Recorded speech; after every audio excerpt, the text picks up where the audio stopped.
I'm really excited to introduce these two women because they are awesome.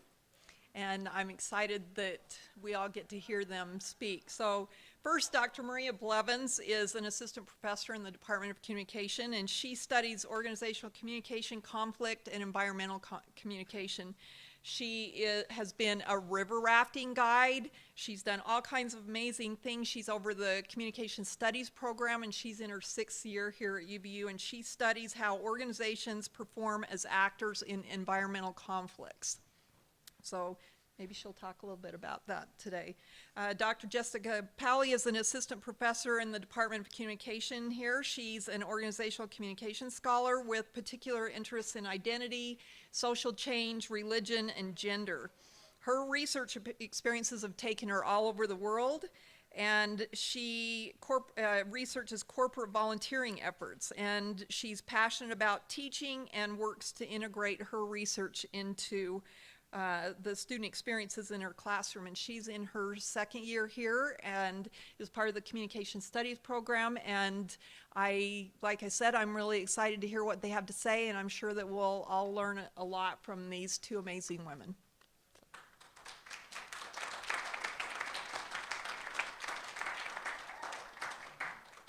Thank you, Janet. I am Jessica Powley, so hello. And I'm Maria, and I'm going to just start with a question to the crowd. Have you been in a situation recently where it was tough to listen? I know it's a lot to ask. So we have some yeses. Does anyone have any? It's like a lot to ask you on the spot, but An example? an example that's more clearly articulated. Yeah, let's hear it. It's hard to listen to or read about like the environment and like, you know, how it's like the problems that we're facing. It's kind of frustrating and really sad. Yeah, I mean, I think sometimes things are hard to hear about, and so, yeah, absolutely. Anyone else? Yeah. Yeah. And there's like a lot of barriers to that, right? It can be physical, right? The doors can be open. There can be a really good party happening next door. It can be, well, we're going to go into the many reasons that it can be tough. But like, yeah, absolutely, class can be tough. Anyone else? Yeah. Conversations with my wife, it's sometimes hard to like listen, especially when you want to be invested and you know it's important to be invested, but sometimes there's still barriers there. Absolutely, right? We have these people that are important to us, but there's all sorts of things that make it tough to listen. I think on a societal level right now, we're having trouble listening, particularly if we might disagree with folks or if we don't have time, right? Listening takes a lot of time. So what we're going to do today is really just talk a little bit about listening. Hopefully you're going to gain some insights about your own listening needs and your listening skills. And then it's going to be interactive, so there'll be a little practicing. So buckle up, grab some pizza, and thanks for being here. I feel like I have to at least once say like, what? Because it's funny, right? Because we're listening. Jessica, take it away. Thank you. Okay, so the first thing we're going to talk about is silence, and you probably didn't expect two communication professors to host a workshop on listening and to talk about silence. But did you know that the word silent and the word listen have the same letters? It's kind of crazy, right? So silence is important in discourse, and that's why we start here, right? A lot of times people avoid it because it makes us really uncomfortable. Nobody wants to let a pregnant silence fill the room, but sometimes we have to because it's important for the silence to take space so that we can listen, right? And so in some ways we can say that silence can pave the way to listening, right? So let's talk about why active listening is important and why we're talking about it today. I have a comic from Zitz here, and I'll give you just a few seconds to read through.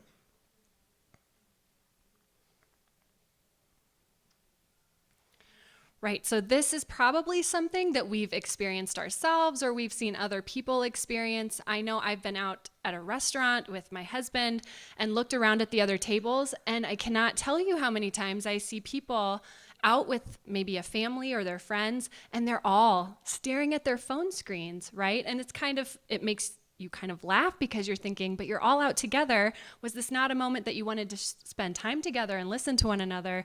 So there's some dissonance that we can experience when we're actually trying to make space to listen, right? Now, the goal of active listening, the goal is to develop a clear understanding of the speaker's concern, right? So this is part of it, and also to clearly communicate the listener's interest in the speaker's message. So it's twofold, right? And how do we do that? Scholars suggest that there are 3 essential elements to active listening. Now, first, demonstrated by the Zitz comic that you see here, nonverbal involvement. This is clearly what is causing problems in this scenario here, right? Jeremy's nonverbals are not communicating to his mother that he is in fact listening to her, or at least willing to listen to her. 2, the listener reflecting the speaker's message back to them. And this can happen in a number of ways. Oftentimes it's through saying the same thing the speaker said, but putting it into your own words and saying it back to them. And this assures the speaker that you, in fact, heard what they are intending to say, and you're understanding it at the same level as well. And then finally, the listener questioning the speaker to encourage elaboration and further detail, right? If you are actively listening, if you are invested in what the other person is saying, you're going to ask questions about what they mean through that message, right? Okay, so let's talk a little bit more about some of these and give some more examples, because there's a lot more to active listening than just these 3 essential elements, right? Paraphrasing. So this goes along with number 2, reflecting the speaker's message back to them. We can paraphrase what they've said, and again, this is a way for us to assure that we are understanding what they've intended to say, right? That we are active in our listening. It's important to focus on not only the content from the speaker, but also their delivery, right? So the tone of their voice, the pitch, maybe how slow they're speaking or how fast they're speaking, because these things can tell us a lot about what they're feeling, what they're intending through their message, right? So these are important as well, the delivery. It's important to exert effort as a participant. If you're not exerting effort, we could probably call it passive listening or maybe even just hearing, right? Because there is a difference. So exerting effort is part of active listening. Attentive body language, right? So in communication studies, we talk about how when you're talking with somebody, when you're in dialogue and you are actually actively listening, your body should be facing that person, right? You should be squared away at the shoulders. And this is a way for your body message to convey that you are in fact paying attention from not only your cognitive abilities, but also your behavioral abilities, right? Maintaining eye contact. This can be something that varies, of course, between cultures, but we oftentimes give the speaker our eye contact. If we're looking at the floor or we're looking elsewhere as the speaker is talking, it kind of suggests that maybe they're not listening or they're elsewhere. They have thoughts that are distracting them, right? So eye contact is the easiest way to make sure that we are active listening. And it almost holds us accountable, right? Because if you're looking at something or someone, then you're able to focus your attention. Finally, and this is the most important, which is why it's bolded here on the PowerPoint slide, do not pass judgment. Do not pass judgment. If you are actively listening to what a speaker is saying, you are not going to allow the thoughts in your head to create a barrier between you and them, right? You will be open to what they are saying and you will listen to hear them out, right? And this can be especially challenging for us for various reasons today.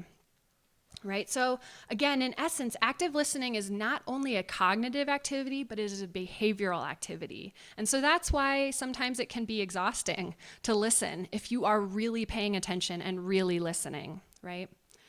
So to provide an example of active listening, I have a clip from Everybody Loves Raymond. Is anybody familiar with this TV show? A few people nodding. Okay, good.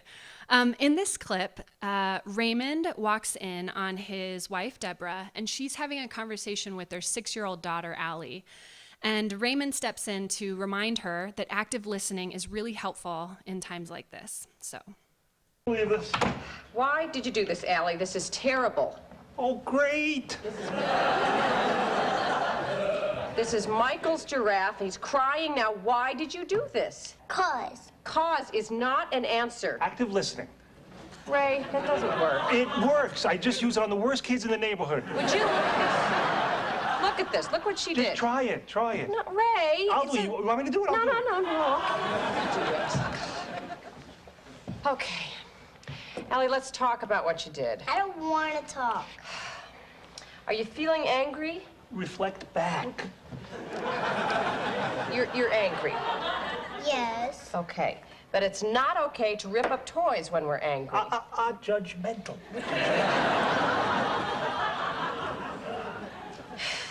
You are angry because, Because it used to be your toy. oh, Yes. I don't like Michael and Jeffrey. I see. You think that Mommy and Daddy pay too much attention to Michael and Jeffrey. Ray, okay, I was handling this. They get everything. Right, and you're upset because we gave them your old giraffe. I still liked it. But you weren't playing with it. But that doesn't matter, though, because it was still yours. And you're mad because we gave it to Michael without asking you, right?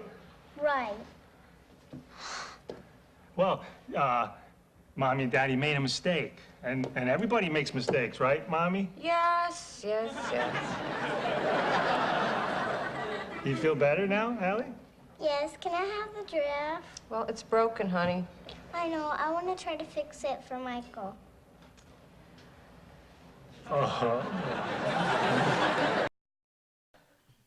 Okay, so in some ways it might have been better that you couldn't see the visuals because you had to be actively listening to really capture what was happening in that scene, right? So you heard the most important things that were happening.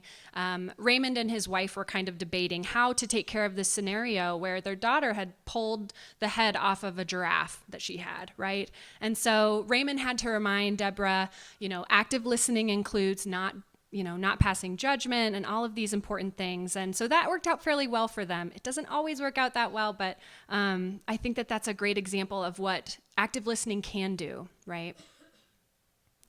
Okay, how many of you in this room believe that you are really good at listening? Can I see a raise of hands? Oh, okay, we have some honest people here because I didn't see many hands. So what we're going to do next actually is we have a listening styles inventory and we have a listening self inventory. And these are just two questionnaires that you can take that will give you a little bit more information about your own style of listening, and it will give you some insight into how well you do these things. Okay, we will get going again, and I'm going to ask the group 3 questions. Jessica has offered to write the answers, and hopefully the insights that you gain from those 2 questionnaires can help sort of get to the bottom. But the first question is, what do you want from someone listening to you? You can just holler these out. Attention, great answer. Validation.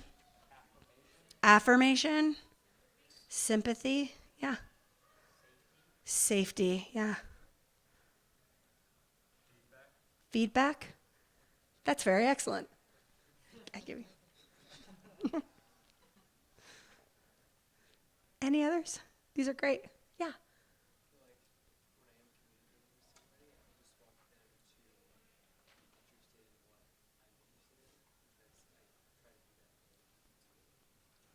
Great. So being interested in what you're interested in. Anything else before we move to the next question? What goes into good listening? So Jessica talked a few about these, about a few of these features that go into active listening. But if you're being a good listener, if you were going to go home and high five your partner or your roommate because you were just the best listener ever, what were you doing? Eye contact. Good one, Mac.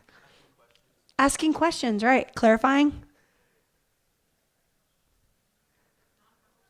Nonverbal feedback.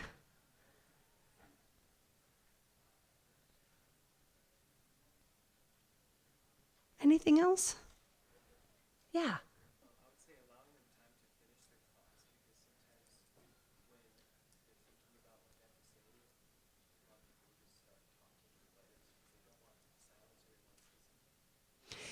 Yeah, so Jess, if you didn't hear that, giving some time for response, which kind of fits into that beginning, right? We get a little uncomfortable with silence, and so listening can sometimes be impaired by that.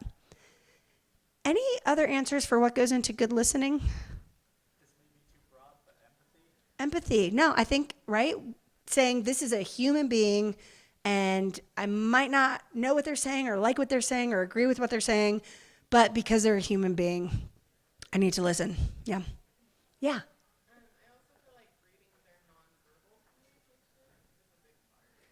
Yeah, so not only do your nonverbals express that you are listening, but you are paying attention to theirs and seeing, you're sort of reciprocating with each other as you're paying attention to what your bodies are doing. Yeah. This is a great list. Yeah. Paraphrase to like show understanding, and then they can say in case you're not understanding something correctly. So I heard you say repeat back, maybe in a shorter way, so you can understand. So paraphrase. Yep. Great. Any more? Yeah.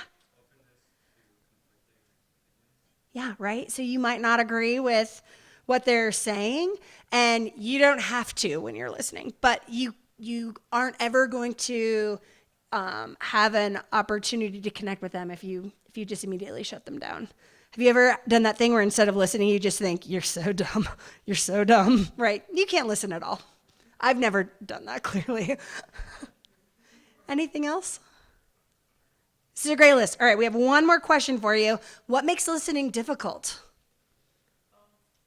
What's that? Phones, right? You have the entire universe in your pocket, right? We can walk around with all of the knowledge in the world. It's tough to compete with that. Yeah. Okay, tell me more.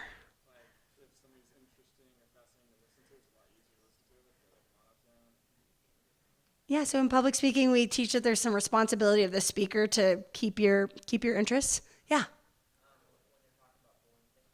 They're just boring, right? They sound boring. They're talking about boring things. Yeah.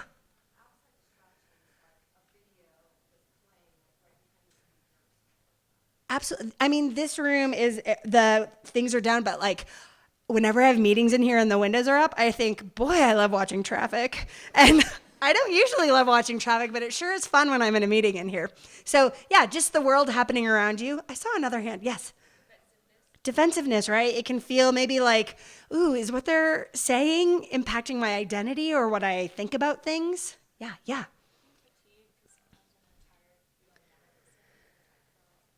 Absolutely. When we're tired, we don't want to listen. And also, listening is this full body activity. Do you ever get home from school and you're like, why am I exhausted? I just sat all day. You were actively listening, right? And so that is why you're tired. It is like a full body sport. And so you feel tired. And if you come into it tired, if you didn't get a great night's sleep the night before, it can be really hard. Yeah. Yeah.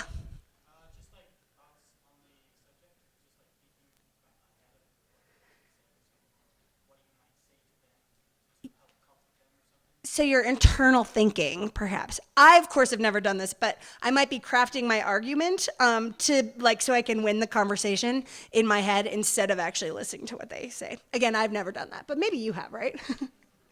Anything else?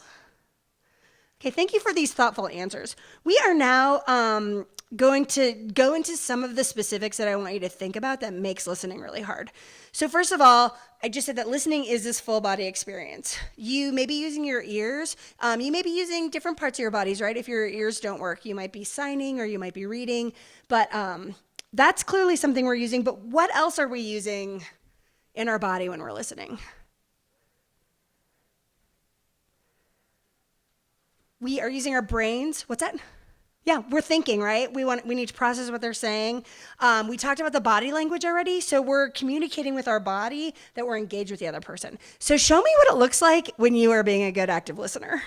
I mean, you're already doing it because you're listening to me so actively, but like if you were really on your A game, listening-wise, you're like leaning into me maybe? Is your head nodding a little bit? We're making intense eye contact. I don't know, anything else that we're doing? So these are things that you're doing with your body, and sometimes even if when you don't feel like listening, if you do them with your body, you might listen a little better just because your body is doing the things that happens. The last is that you're breathing. And this is particularly if someone is saying something that you find aggravating or that you don't agree with. It's really hard to listen without enough oxygen. So we're going to do one of my favorite experiments. We're, as a group, going to take 3 deep breaths. So first of all, just kind of think about how your body feels. Pay attention to your shoulders and just pay attention to how you feel. All right, deep breath 1. Deep breath 2. Deep breath 3. How do you feel now?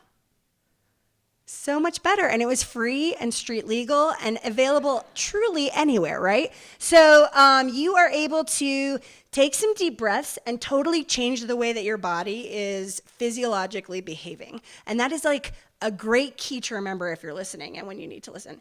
Just remember that you have access to this awesome oxygen everywhere.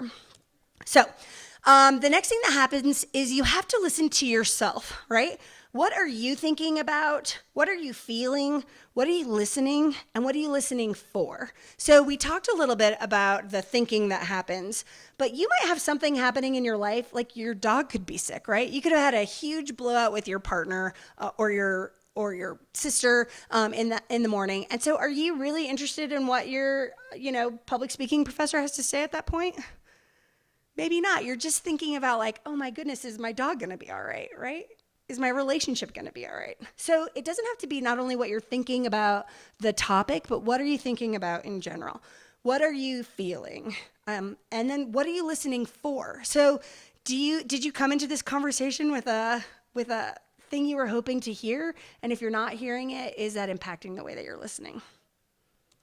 The next one is listening to time. So is it a good time? And I cannot make this story up. Last night, my Tuesdays are kind of busy. I take a woodworking class in the evening. And so by the time I got home from work to the time I went to the class, I only had a half an hour, but I wanted to check in with my folks and say what was happening. And I let them know at the beginning, I have a short amount of time. Well, I get to the class and then my mom's like, you have to hear this story about your Uncle Joe. And it wasn't even my uncle. It was like my second cousin, Joe. And I was like, okay, I've got time for this. And then it proceeds to be the longest story about how he super glued his butt cheeks together and had to go to the emergency room to get them. So like, okay, usually I would be all ears, right? This is like the most interesting story. Janet, your face is appropriate. I am just like, this can't be true. He posted like this long narrative about it on Facebook and I could not even believe it was happening. And under normal circumstances, I would be like, give me every detail. What kind of pants was he wearing? Like, what's happening? But I was late for this class already. And I was just like, I don't even believe this story, and I don't have to, and like after the class, I had to call my mom back and like mend that relationship because I was like, I don't have time for this story. Today, I'm like, what were you thinking? This is the most interesting thing to ever happen to your family. He had to go to the emergency room. He's fine now. Don't worry, it's all fine. But I was thinking about how I would love to tell you this story, which is a lot of oversharing, because even it can be the most interesting story in the world, but if you feel like you don't have time for it, it doesn't matter, right? Where has this person been in my life, right? You're like, how do we move on from that story? Okay, we're going to. Where has this person been in my life? Where are they going? So have you ever found that if it's someone that you're like, ugh, I don't know that I'm ever going to see you again, or also I'm ready for this relationship to be over, it can be a little harder to make time to listen to them. And how do our past interactions influence this moment of listening? So our relationships are built on these communicative moments. So if you've had a lot of gnarly communicative moments that build up the past with this person, it can be really tough to want to listen to them. On the other side, if you've had a lot of really good communicative moments, it can feel really nice to listen to them, right? So thinking through these things, thinking through the time, do I have the time? And what I should have done with my mom was say, this story sounds very bonkers and I can't wait to hear it. Can I call you back when I have like a little more time to really invest in it? And it is okay to communicate to people that you don't have time for good listening right now, right? And because people will understand that. The next is listening in space. So this physical setting is pretty great. Although I did talk about when the things are up, you can be like watching parking spot wars, which is like what I call watching people trying to park out here. So it can be a little distracting in here. Is it comfortable, right? These seats are pretty comfortable, but you probably wouldn't want to have a long conversation that was longer than an hour, right? Is this a nice place to be? Do you feel safe again there? What are the sights, sounds, and smells? Is it hot or cold? What is the lighting like? And these things seem small, but if you're going to engage in an important conversation that you want to do good listening in, you want to think about this holistic environment. Because if you don't feel comfortable, if it doesn't feel good, you probably don't want to have this conversation, right? Or you're not going to be able to participate and listen in the way that you possibly could. And the last is listening to your body. So, am I tired or hungry? How many of you care what anyone has to say when you haven't had lunch? I don't, right? I'm like, that's super interesting. All I'm thinking about is the next time I get to eat something. Are you dehydrated, right? And like I talked about before, are you getting enough oxygen in your body? Is it likely that the other person is hungry or tired, right? It's gonna impair all of your connection in that way. And then what other things might your body be telling you other than hungry and tired? Yeah. Right, absolutely. All of the biological needs. Like Maslow has that pyramid for a reason, right? That if you're not taken care of on that physiological level, it's tough to do those higher level skills like listening. Great. So let's do some practicing. What I want you to do is find a partner. And this is going to be a 10-minute activity. So for the first 5 minutes, one of the partners is going to tell a story about something that recently frustrated them for 5 minutes. And the other person is going to use all of these listening skills that we just talked about to really listen to what the person is saying, and then you'll switch roles. So it will be a 10-minute activity. We're going to time this. I'll give you like a minute to get situated with a partner. Then you'll do 5 minutes of you telling a story, one person listening, and then we'll debrief it. Okay, 5 minutes is up, and we want to definitely make sure we respect your time. I want to give a shout out to the folks that moved their chairs so they were looking at each other. That was like extra great. Any observations? What was it like? Did it feel like a lot of responsibility now that you had these instructions on? How was listening? Yeah. I mean, it was real good. It felt a bit awkward trying to maintain as much eye contact. Right. It felt like too much, but I don't know. Yeah. Eye contact is such a tricky thing because it is weird. Yeah, absolutely. Anyone else thoughts about how that was, just really practicing these skills? We saw a few of you, I mean, really demonstrating really high quality active listening, I would say. The leaning in, again, like Maria said, moving your chairs so that you could actively focus on one another. These are good signs. So your nonverbals were pretty good overall. Yeah. You developed a better connection with the person. That's what I found. Yeah.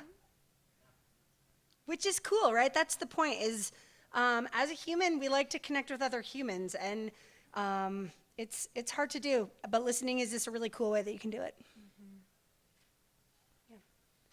Yeah.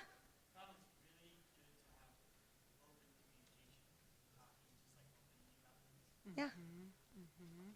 Good. Yeah. I feel like because we were actively listening, it was easier to get to feel empathy and also have empathy for the other person. Cool. Even though they're two different difficulties, it's easier. Awesome. Yeah. I found it was easier to just have a conversation with a stranger when I was trying to listen to what they were saying, and it allowed the conversation to just carry on in a natural way. It felt natural and normal to talk to the person when I was actually invested in what they were saying.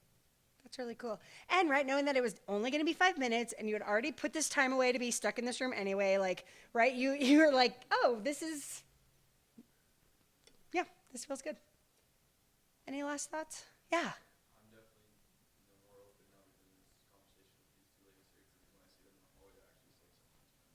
That's nice, right? Yeah. Cool. Yeah, so active listening can actually build more healthy, positive relationships with people, right? If only we could start all conversations by the two or more people involved agreeing that we are going to engage our active listening skills right now. It feels really good, right? Because you know that other person is investing in you and you are investing in them. And also, if you learn nothing else, an hour where you got pizza and friendship, that's not bad, right? Great. Well, thank you so much. That kind of wraps up our workshop. So we already talked about this.